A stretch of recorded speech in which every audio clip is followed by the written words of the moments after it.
Hey everyone, today we're gonna see how to optimize Windows 10 for gaming. Firstly, enable game mode in Windows 10 or 11. Just press the Windows plus I to open settings. Click on gaming from the left menu, then click on game mode and toggle it on. Your system will automatically optimize performance while gaming. The second method is to lower your game's resolution. Open your game settings or graphics options and look for resolution settings.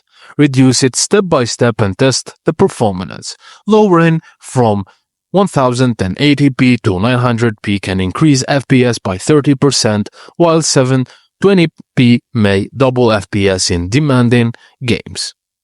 And finally, adjust graphic settings.